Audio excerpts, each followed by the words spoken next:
You're listening to Emerson Whitner's NXT Report on the Angry Marks Podcast Network.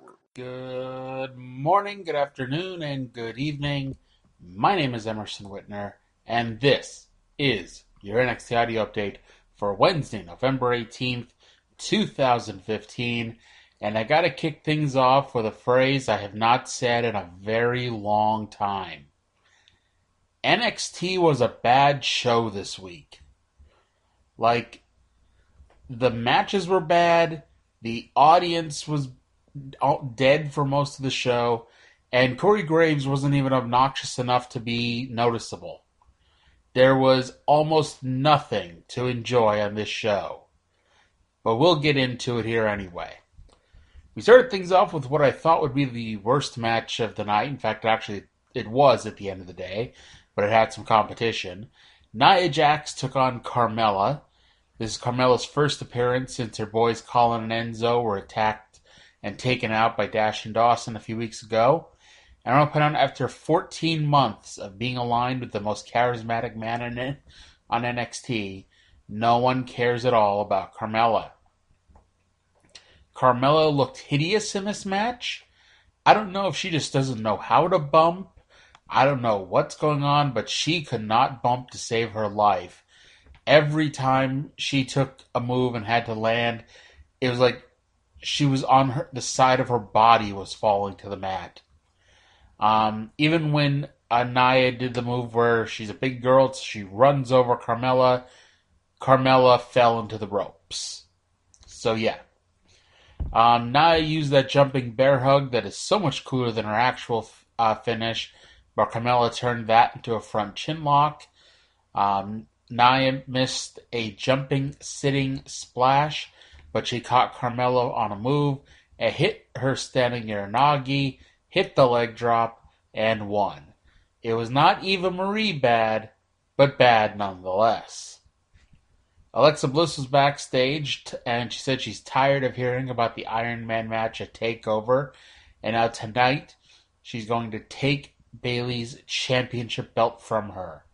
She's not here in NXT to make people smile or to have a good time. So in other words, ignore her entire babyface run. It's like it never happened. And as she was finishing up, a referee came in and told her that Mr. Regal banned Blake and Murphy from ringside. Now, Blake and Murphy were quite upset, but Alexa didn't seem to care as much. We got Chad Gable and Jason Jordan versus The Ascension up next. The Ascension were, of course, the longest NXT Tag Team Champions in history. What no one ever mentions, though, is they held the belts forever because there were literally no other teams than NXT. And I don't mean there were like 2 teams or 3 teams in NXT. I mean on the entire brand, there was one team, and that was The Ascension. The NXT fans were into The Ascension here about as much as anyone else on the show, like they were at the time. And they were so into Connor and Victor, they didn't reply at first to Jordan and Gable, who are normally the crowd favorites. In addition, they chanted "Ya Ya" to the tune of Kurt Angle's WWE theme, as opposed to Gable like they normally do. Like I said, Ascensions look better here than they possibly ever have on the main roster. I wonder if WWE has ever used anyone properly from NXT since The Shield. And even better yet, have used anyone effectively in their NXT gimmicks. Because even The Shield, that wasn't their NXT gimmick. Anyway, the fans kind of got behind Gable, but only enough to do a dueling chant when the heels got the heat on him. Jordan eventually got the hot tag, and even then the fans didn't really care until he dropped his straps like Angle.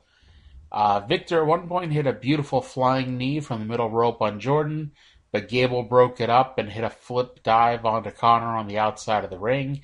And finally, Jordan and Gable picked up the win with that move where Jordan throws Victor into the air, and on the way down, Gable catches him in a side suplex with the bridge for the win. I want to point out WWE.com announced a Survivor Series elimination match, but literally did not mention a single person that's actually in the match. So with that taken care of, I do want to squash a rumor right here and now. I will not be a part of Survivor Series this Sunday. I will not be on either team. I'm not a captain. I'm not a wrestler. It's just too much for me. So I won't be there on Sunday, but I'll be there in spirit. Bayley was backstage, cut a promo that becoming champion was not easy, and retaining her title is just as hard as winning it. She stated that Alexa Bliss tonight will learn that it's not easy to take the championship from her, and she will get the wrestling lesson of a lifetime.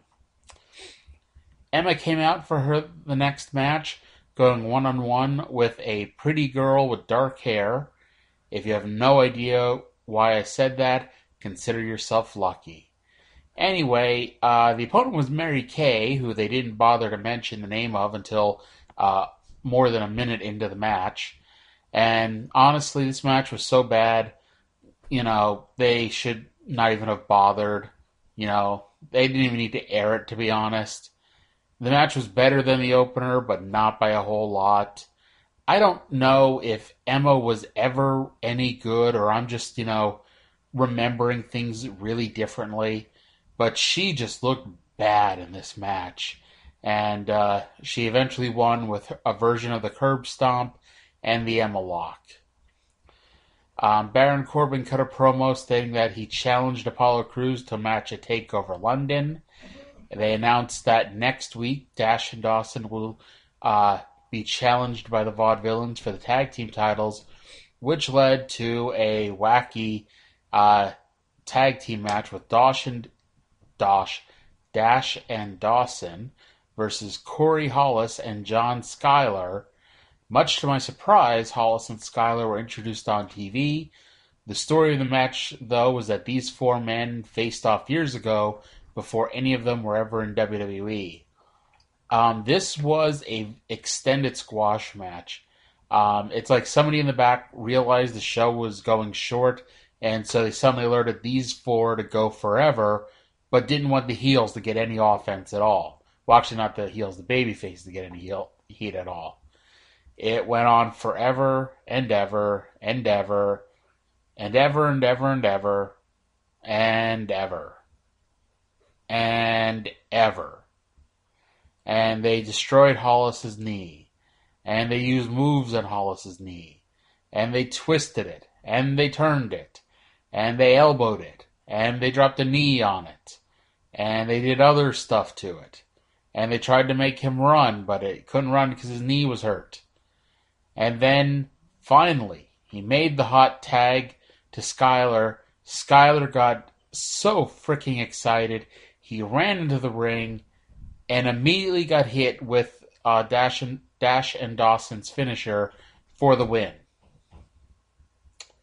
Tom Phillips asked Asuka backstage about her masks.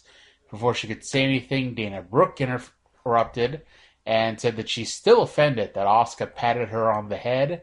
And so next week they'll be having a rematch. And after Asuka walked away, Dana patted Tom on the head. Tom did not sell this nearly as well as Devin used to. I want to point out Tom Phillips still has a job, while Devin doesn't. After Tom walked away, Emma walked in, and they spoke secretly of their big plan for Asuka. It's such a secret that they talked about it on television. They officially announced Finn Balor versus Samoa Joe for the NXT title at TakeOver. Plus, next week they'll sign the contract for their title match. And that led us to the main event. Bayley versus Alexa Bliss for the women's title in a match that's by default the best match of the night. And to be fair, it's not saying a thing at all. This match was at least 10 minutes, and it was double the length of any Alexa Bliss singles match ever. And she was not ready for a 10-minute match. This was not a good match at all. The fans did react to Bayley more than anyone else on the crowd or anyone else on the show, to the point it was almost as if they inserted a brand new crowd during the commercial break. Alexa took over to get the heat. When they came back from commercial, the fans were so bored that they were doing the Boo Yay spot by themselves while Alexa had a chin lock on. So not exactly the normal Boo Yay spot. Alexa got a near fall with a sunset flip, which turned out to be the closest she ever got to winning, because the match built and built and built and still ended out of nowhere when Bayley hit a belly-to-Bayley suplex and picked up the win. To be fair, I think the fans are pretty okay with the match being over because it just would not end. And just when you thought this week's episode couldn't get any worse, out came Eva Marie. To the credit of everyone, Eva Marie will not be getting a title shot at TakeOver. Unfortunately, she's getting that title shot next week. So yes, next week, it's Bayley versus Eva Marie on Thanksgiving Eve. Oh boy. Well, that's going to do it for me for this week. Until next week, thank you for listening, and hopefully it doesn't get any worse from here, alright guys?